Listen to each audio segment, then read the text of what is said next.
Bonjour chers élèves, je suis Koné Daouda, tenant la classe de CM2.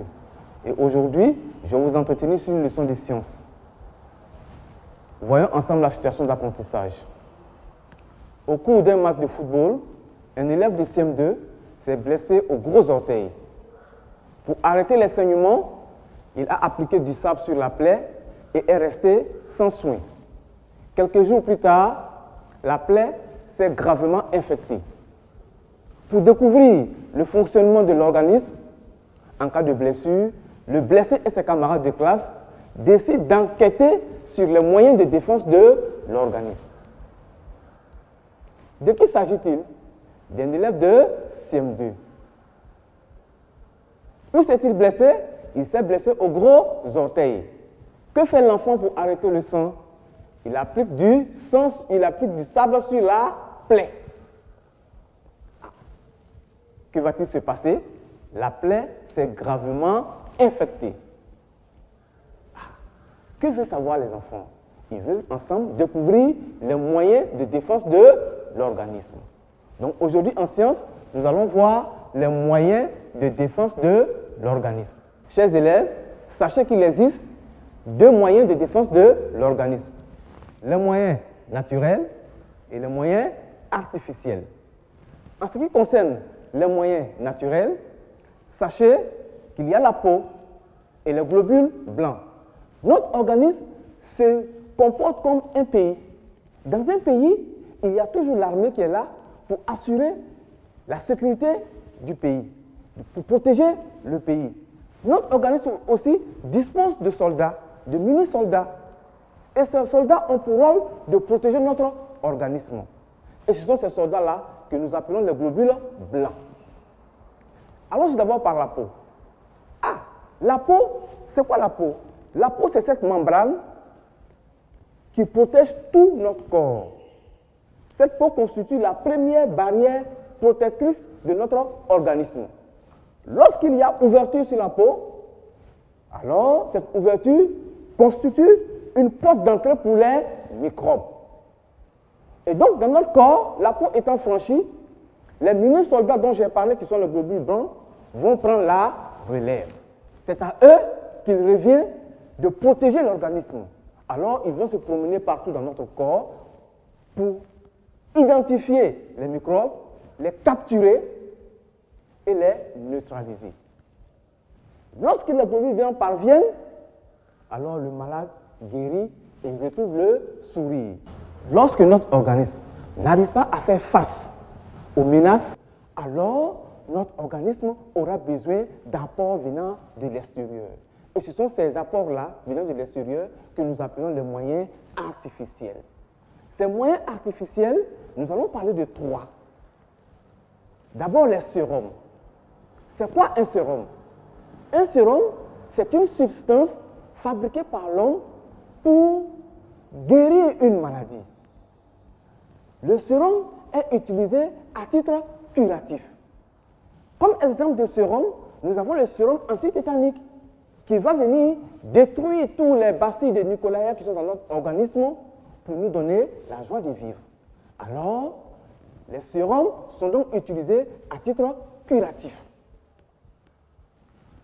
Concernant les vaccins aussi sont d'autres types de moyens artificiels de défense de l'organisme. Mais les vaccins sont utilisés à titre préventif. Nous utilisons les vaccins pour se protéger de la maladie, pour éviter la maladie. Comme exemple de vaccin, nous avons le BCG. Le BCG qui va nous éviter la tuberculose. Alors, on dira que les vaccins sont utilisés à titre préventif. Après les sérums et les vaccins, il y a aussi les antibiotiques. Les antibiotiques sont des médicaments spécifiques qui luttent contre des maladies spécifiques. Alors ces antibiotiques viendront donner du tonus, de la force à nos globules blancs pour lutter contre les microbes, pour pouvoir les neutraliser. Mais sachez, chers élèves, qu'il existe d'autres moyens de défense de l'organisme. Il existe d'autres moyens de défense de l'organisme. Comme exemple de moyens naturels, se moucher. Quand nous nous mouchons, nous nous débarrassons de certains microbes. Quand nous déféquons, Nous nous débarrassons de certains parasites. Quand nous coulons des larmes, alors les larmes débarrassent de nos yeux certaines impuretés, certains microbes. Quand nous transpirons, la sueur enlève certains microbes de notre corps. Quand nous urinons, c'est pareil. Exemple de moyens artificiels de défense de l'organisme. Il y a l'hygiène corporelle. Quand nous lavons correctement avec du savon, alors nous dégageons de notre corps certains microbes. Mais ce qu'il faut éviter, c'est l'usage de certains produits qui vont venir détériorer la peau, qui vont venir rendre fragile la peau. Il faut éviter cela. Il y a aussi se brosser les dents. Chers élèves, quand vous vous brossez les dents, vous vous débarrassez de certains microbes. Voici aussi l'usage du gel hydroalcoolique que nous utilisons en ce moment pour éviter le Covid-19. Pour être persuadé que vous avez retenu quelque chose, je vais vous proposer un exercice d'application que vous ferez tout à l'heure. Classez les termes suivants dans la colonne qui convient. À gauche, nous avons les moyens naturels de défense de l'organisme et à droite, les moyens artificiels de défense de l'organisme. Les termes à classer sont les suivants. La peau, le vaccin, le sérum, les globules blancs, les antibiotiques. Chers élèves, nous allons donc procéder à la correction de l'exercice que je vous ai donné. Quand on prend la peau sera dans la colonne des moyens naturels de défense de l'organisme. Le vaccin sera dans la colonne des moyens artificiels de défense de l'organisme. Le sérum sera dans la colonne des moyens artificiels de défense de l'organisme. Les globules blancs seront dans la colonne des moyens naturels de défense de l'organisme. Les antibiotiques seront dans la colonne des moyens artificiels de défense de l'organisme. Avant de nous quitter, chers petits enfants, je vais vous donner un exercice que nous allons corriger la prochaine fois. De quoi s'agit-il?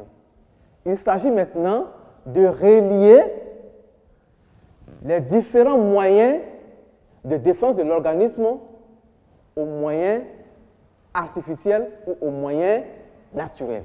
Relier la peau, le sérum, le vaccin, les globules blancs, les antibiotiques et les plantes médicinales, soit aux moyens naturels de défense de l'organisme, soit aux moyens artificiels de défense de l'organisme. Je vous remercie. À bientôt.